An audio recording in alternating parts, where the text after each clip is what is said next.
Kita mulai aja Bapak ya. Bismillahirrahmanirrahim. Assalamualaikum warahmatullahi wabarakatuh. Waalaikumsalam. Alhamdulillahirabbil alamin. Wal aqibatu lil muttaqin. Allahumma shalli ala sayyidina habibina syafi'ina Muhammadin wa ala alihi wa sahbihi ajma'in, amma ba'd. Bapak-bapak yang dirahmati Allah Subhanahu wa taala,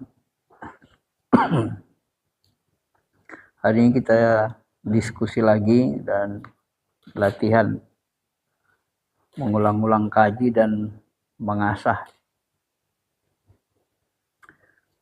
kolbu rohani kita supaya semakin tajam, seperti mengasah pisau, atau membersihkan cermin kolbu supaya dia tidak berkarat. Sebenarnya membersihkan cermin kolbu ini setiap saat, sebenarnya setiap detik, istighfar, zikir. Karena sebenarnya setiap hari cermin kolbu kita ini dikotori, karena setiap hari kita pakai. Ibarat mobil kita, setiap hari kita bawa berjalan dan dia kena debu. Bahkan diparkir di rumah saja, kalau sudah berhari-hari pun nanti cerminnya agak buram, kena debu. Termasuk kaca mobil kita kan, walaupun diparkir di rumah. Kenapa begitu? Karena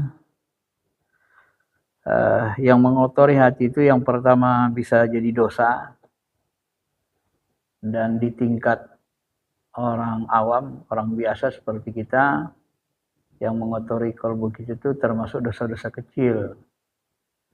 Kalau orang awam yang paling awam lagi, yang mengotori kolbu dia dosa besar. Orang fasik namanya.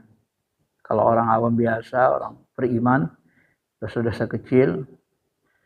Dan yang mengotori hati orang-orang yang dekat dengan Allah, para muhibbin, kekasih, para wali, adalah ada sesaat yang dia lalai, terlupa dari mengingat Allah. Jadi istighfar, taubat orang-orang yang dekat sama Allah itu adalah taubat dari lupa sesaat dari mengingat Allah.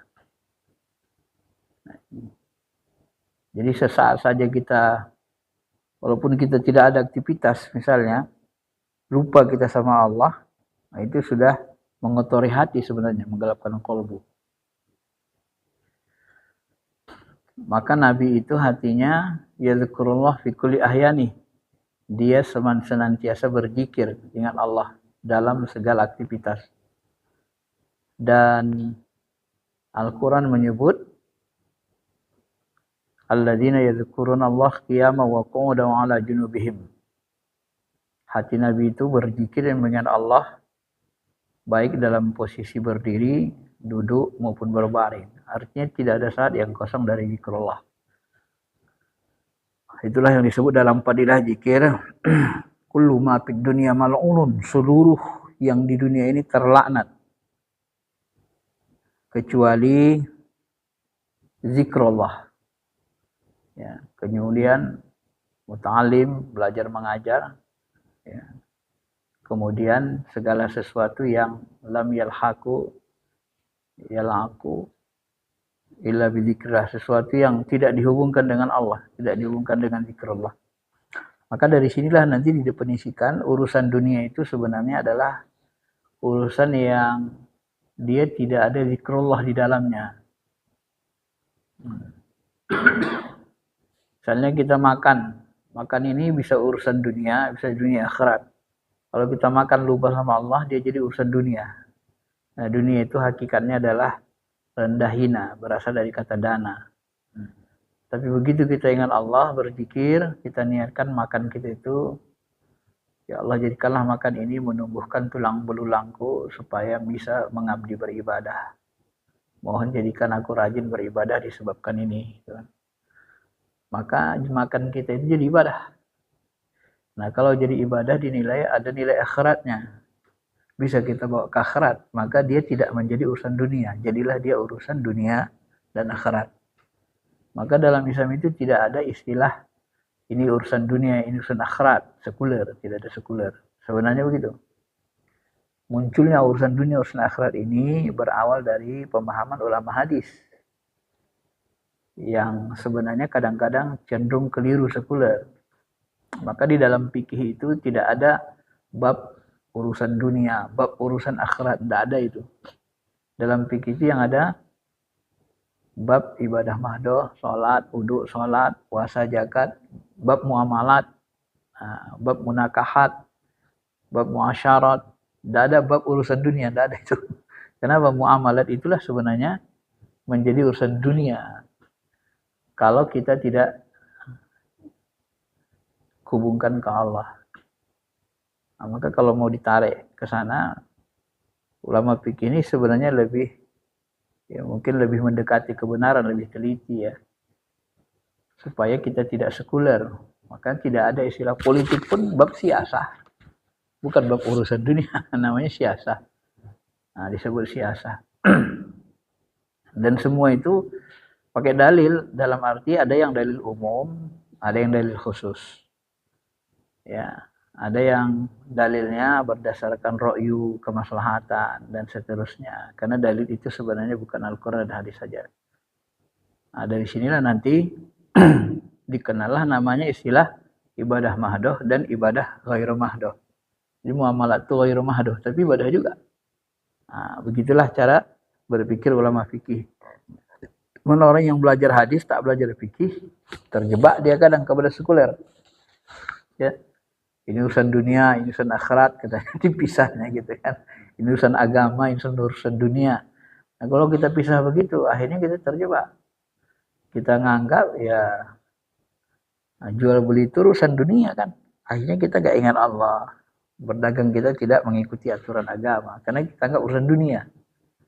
Disitulah nanti membuat orang terjebak jadinya dalam sekuler tanpa mereka sadari. Ya. Maka sebenarnya ketika kita gabungkan konsep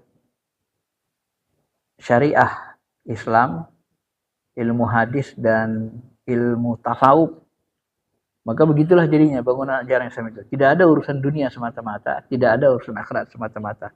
Semua urusan kita ini terkait dengan dunia akhirat. Ya. Dan dunia itu lawannya akhirat, bukan agama. Agama itu lawannya akal semata-mata. Karena agama wahyu, maka ada dalam istilah agama, ada agama wahyu namanya dari Allah. Ada agama ardi, agama bumi, agama buatan akal manusia. Jadi lawan wahyu akal, lawan agama akal semata-mata, lawan dunia adalah akhirat. Nah, terjebaknya sebagian umat ini, termasuk sebagian ulama, dibuat lawan agama dunia. Mana pernah agama berlawanan sama dunia kan? Maka di Quran itu disebut dunia wal akhirah, dunia dan akhirat. Itu lawannya. Dunia itu lawannya akhirat, bukan agama. Nah, itu ya. Kenapa? Karena agama itu mengatur urusan dunia dan urusan akhirat. Diatur ini, dihubungkannya. Jadi yang menghubungkan antara dunia dengan akhirat itulah agama. Supaya kita selamat dunia akhirat. Nah, itu konsep berpikirnya secara lebih menyeluruh ya. Holistik, lebih menyeluruh. Tapi kalau kita parsial sepotong-sepotong, maka kita nanti terjebak pada sekular tadi. Maka dari situlah nanti dalam ilmu tasawuf kita berusaha menjadikan semua yang kita lakukan ini ibadah. Bagaimana supaya ibadah?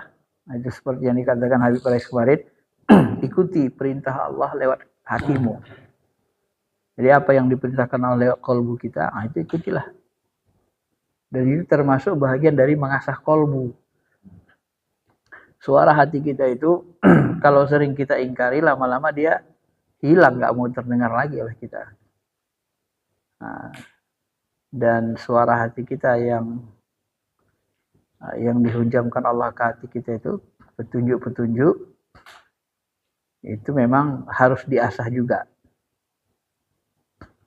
Harus diasah terus sehingga kita bisa sering mendengarnya. Ya. Syekh Abdul Qadir Jilani mengatakan yang bisa menerjemahkan firman Allah ke dalam bentuk pemahaman atau suara hati itu adalah Ruh Qudsi. Nah, jadi sebenarnya kita dalam rangka untuk mengasah hati ini sampai kepada Ruh Qudsi. Sehingga nanti Ruh Qudsi itu memahamkan ke diri kita, oh ini maksud Allah, oh ini petunjuk Allah, begitu dia. Karena yang paling dekat dengan Allah itu Ruh Qudsi. Wa ayyadnahu bi ruhil qudsi. Kami perkuat engkau Muhammad dengan Ruh Kudus. Itu firman-Nya. Jadi untuk sampai kepada Ruh Suci, Ruh Kudus ini ya memang kita harus banyak membersihkan kolbu tadi, cermin kolbu, cermin hati. Dan itu setiap saat. Setiap saat dengan zikir, setiap waktu berdiri duduk terus. Tak boleh. Maaf-maafnya kalau di dalam ilmu tasawuf, kalau kita pun main game misalnya, main game gitu hati kita ke Tuhan gitu. Akal kita aja ke game itu. Maka ada juga dulu mursyid kita kadang-kadang mau juga dia main game. Tapi hatinya bisa ke Tuhan aja. Karena akal dengan hati itu sebenarnya bisa ya. Sampai seperti itu menjaga kolbu itu. Maka bahasa mursyid kita, jangan serahkan kolbumu ke dunia. Kolbu itu hanya untuk Allah.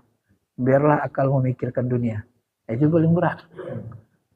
Nah, karena akal dan kolbu kita kan sering terhubung. Memisahnya itu berat sebenarnya. Karena akal itu sering narik ke kolbu dia. Untuk berpaling. Padahal dalam sholat sebenarnya kalau kita latih, akal kita tunduk di hati, dia kan ke hati. Karena kolbu kita yang menjadi raja bermain. Nah, maka kemarin disalahkan lagi oleh Habib Umar mengutip pendapat Habib Al-Idrus. Maka zikir itu kan secara umum pertama zikir ruh jismani itu atau zikir kolbu lah dia sebutkan. Zikir kolbu itu adalah la ilaha illallah. Maka kalau di Naqsabandi la ilaha ini ditahlil nanti. Sama Nabi Isbat ya, Nabi Isbat sama tahlil. Kemudian zikir ruh itu di Allah. Allah, Allah, Allah. Nah, kalau Naqsabandi zikir Allah itu kan untuk membuka titik-titik hubung rohani. Membuka kolbu, hopi, akhpa, ya. Kemudian ruh, sir, natiqah, zikir Allah kan. Membuka titik-titik itu. Karena kalau kita pahami memang di dalam diri kita ini ada sejenis ketersambungan antara yang sifatnya rohani ke jasmani. Misalnya hati, kolbu. Kolbu itu hati itu kan gak kelihatan. Ya kan? Kolbu itu memiliki rasa. Rasa itu gak kelihatan. Hati kita gak kelihatan sebenarnya. Gak ada tempatnya. Ini dalam rohani. Nah, cuman ketika Allah hubungkan hati ke jasmani kita, maka muncullah hati itu di dua titik di bawah susu kiri. Maka nanti kalau kita sakit hati kan nyesaknya kemari.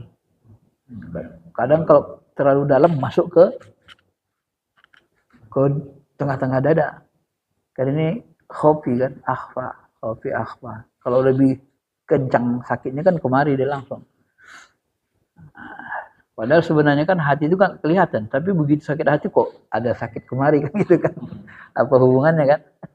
Nah, itulah kalau kita alami, itulah seperti teknologi Tuhan yang sering tersebut. Allah itu punya ilmu menghubungkan yang rohani dengan jasmani, yang manusia belum bisa melakukannya. Ya. Manusia hanya bisa menghubungkan sifatnya elektrik dengan robot yang fisik. Maka elektronik bisa mengendalikan robot gitu kan. Akhirnya sampai di situ. Nah, tapi kalau Allah dia menghubungkan sifatnya rohani dengan manusia fisik. Ini yang belum bisa dikuasai manusia ilmunya. Sehingga manusia belum ada yang bisa mengendalikan manusia secara utuh. Paksa dibuatlah film-film vampir yang jin kendalikannya kan. Seperti gitu. Kalau di daerah area apa? Karena yang mengendalikan jasmani itu sifatnya rohani kan. Tapi kalau robot bisa mengendalikannya elektronik kan, api dan seterusnya, teknologi manusia. Baru sampai di situ dikasih Allah. Nah, maka zikir la ilaha illallah itu kata beliau itu di hati, di kolbu. La ilaha illallah, la ilaha illallah. Kemudian masuk ke dalam baru sifatnya ruh. Karena kolbu itu kan kalau kita bahas yang lalu habis kolbu dia wadahnya masuk ke dalamnya ruh. Ya, ruh itu itulah zikir Allah untuk menciptakan kerinduan. Munculkan kerinduan ke Allah. Nah, setelah kolbu baru sir. Sir itulah untuk kalau bahasa beliau itu kan mukasyafah. Jadi untuk munculnya mukasyafah itu memang dia harus melewati itu tadi. Kebersihan hati, masuk kerinduan, kedekatan sama Allah, baru fana. Sesudah sempurna fana kan mukasyafah lah dia. Jadi makom mukasyafah itu sebenarnya makom fana. Ketika kita melihat dengan pandangan Allah. Itu yang sering kita ulang-ulang hadis kursi itu. Tidak ada yang paling kucintai dilakukan hambaku kecuali ketika mendekatkan diri, kecuali mengamalkan ibadah fardu. Kemudian ibadah nawafil, tak henti-henti ibadah nawafil. Ini kan kedekatan, mendekatkan diri dengan fardu, nawafil, baru sampai aku mencintainya. Kan itu juga dia kan. Jadi dengan nawafil la ilaha illallah, la ilaha illallah, la ilaha illallah tuh masuk ke ruh. Allah, Allah, Allah, aku mencintainya. Ini kan makom cinta dia. Masuk ke ruh, cinta. Setelah itu baru sampai aku mencintainya. Apabila aku mencintainya, aku jadikan dia memandang mataku. Dengan mataku mendengar dengan telingaku. Fana. Kita merasa bukan kita mandang. Kita merasa bukan kita yang menggerakkan diri kita, tapi Allah. Nah, makom fana inilah musyahadah. Maka terbukalah hijab. Kalau bahasa kita sering kita ulang-ulang, ya namanya memandang dengan mata Allah. Dalam pandangan mata Allah mana yang tak terlihat kan gitu kan? Yang tak terlihat yang mana coba? Oh, mata Allah yang memandangkan kita kan? Kan mata kita lagi. Nah, ketika ada seorang jemaah dari jemaah tabligh itu bertanya ke Tuan Syekh, waktu cerita Tuan Syekh itu, Tuan, apa bedanya orang memandang yang gaib dengan menggunakan jin dengan kasyaf? Ya, kalau yang menggunakan jin itu, ya orang itu ya mandang pakai bantuan jin, tapi dia tidak tahu bahwa itu bantuan jin, gitu kan? Nah, dia tak bisa mandang siapa memandangkan dia itu, siapa yang memandangkan dia katanya kan? Siapa yang memandangkan dia sama pandangan itu? Tapi kalau kasyaf itu kita bisa melihat siapa yang memandangkan itu katanya. Jadi yang memandangkan kita itu kita bisa mengetahuinya. Dan itu Allah bukan jin. Nah, gitu. Kita bisa merasakannya, mengenalinya. Nah, itu bedanya kata beliau. Jadi kita merasa waktu mandang itu bukan kita.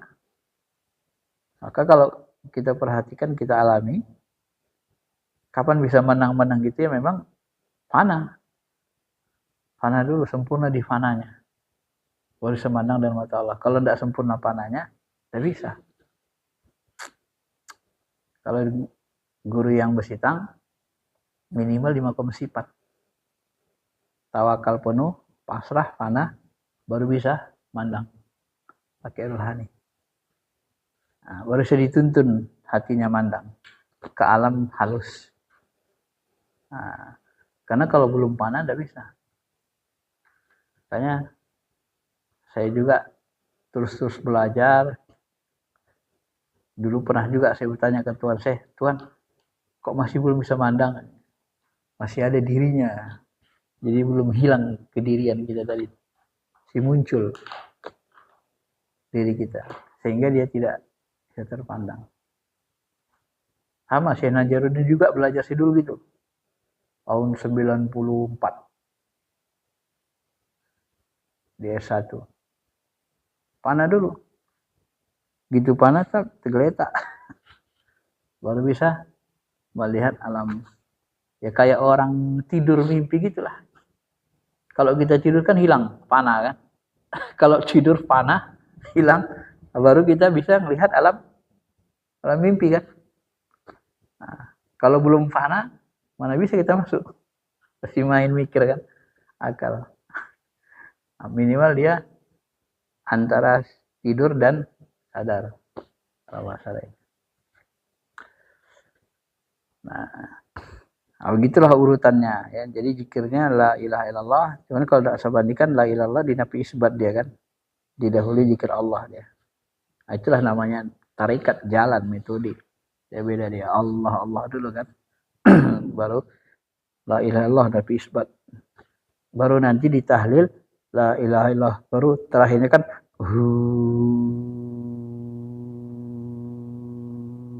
itu kan kesir dia. Jadi sama. Kalau di Qadariyah pun begitu. Tapi la ilallah dulu Qadariyah. La ilaha illallah. Baru Allah, Allah, Allah. Nanti baru zikirhu. Sebenarnya zikirhu itu enggak ada suaranya.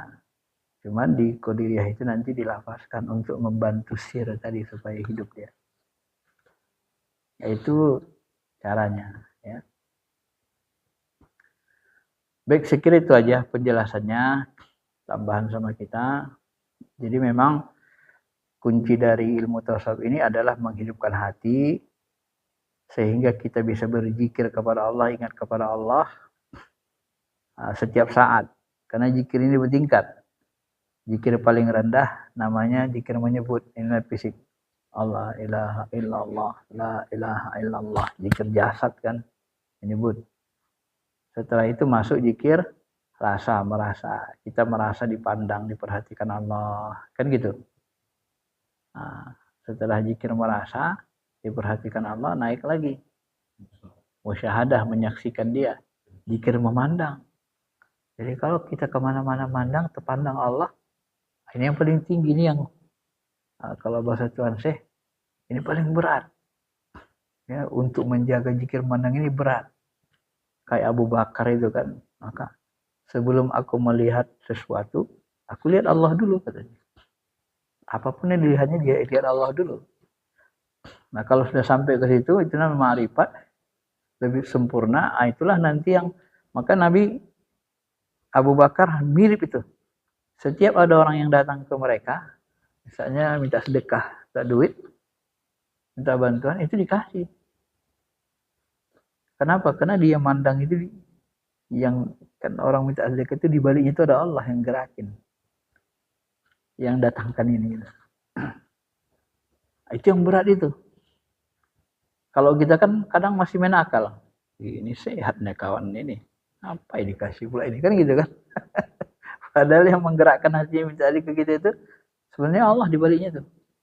Karena orang yang marifat sempurna, dia akan melihat di balik segala sesuatu itu Allah yang bermain. Mana ada yang bisa bergerak kalau nggak izin jin dia kan? Nah, cuman itu pandangan ahli ma'rifat sempurna. Hanya saja nanti kita walaupun sudah sampai ke sana, kita tetap harus bersyariat. Bersyariat itu apa? Ya tetap walaupun di baliknya itu Allah semua nanti, tetap kita nanti mengikuti apa yang diperintahkan. Jangan mengikuti apa yang dia larang, yang tidak suka. Supaya kita tidak terjebak kepada orang durhaka. Karena Allah ini punya dua sifat. Satu sifat yang baik, menyesat, menunjuki. Satu sifat yang buruk, menyesatkan. Yudillu may yasha. Dia menyesatkan orang yang dikehendaki. Wa yahdi may yasha. Dia menunjuki orang yang dikehendaki.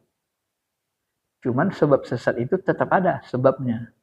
Apabila kita jalani sebab sesat itu, sesat kita. Nah, jangan dijalani, jangan digara-garai.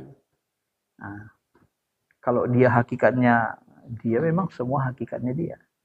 Nah, disitulah nanti karena hakikatnya semua dia, ketika kita mendapat musibah, kita disuruh bersabar. Karena di baliknya itu ada dia sebenarnya. Kita suruh ngambil hikmah. Ketika diberikan kebaikan, kita bersyukur. Karena di baliknya itu dia semua juga. Nah, itu sebenarnya untuk sampai ilmu ma'rifat itu. Jadi ma'rifat itu pun harus kita memahami syariat juga lah ya. Melaksanakan syariat. Walaupun bisa saja walaupun Nabi Muhammad, Nabi Nuh lah misalnya. Bisa saja dia sudah diberitahu Allah bahwa tidak banyak yang ngikutin dia. Tapi kan sekiranya pun diberitahu Allah dia tidak banyak mengikut dia, tapi dia tidak menghentikan dakwahnya. Tidak menghentikan syariatnya untuk berdakwah. Tetap dilakoninya. Kenapa begitu? Ya memang itu disuruh Allah. Nah, maka di dalam bahasa ya takdir qada dan qadar yang lebih dalam lagi kan sahabat pernah bertanya, ya Rasul, kalau sudah ditakdirkan Allah semuanya, kalau dibalik segala sesuatunya Allahnya pula pelakunya, lakonnya, ngapain lagi kita pula lagi beramal? Udah tahunya, udah ditentukannya mana surga masuk neraka. Nah, lalu jawab Rasul apa? Kalau kita bahasakan bahasa kita manusia biasa, apa pula urusanmu itu? Kerjaan Tuhan kau urus, kerjamu taat, kata Nabi. Tugasmu mentaati Allah. Kalau mentakdirkan, menetapkan sesuatu itu kerja Tuhan, tidak usah kau urus. Jadi meruntuhkan supaya jangan berserah kepada qada dan qadar itu. Karena qada dan qadar itu bahagian dari rahasia.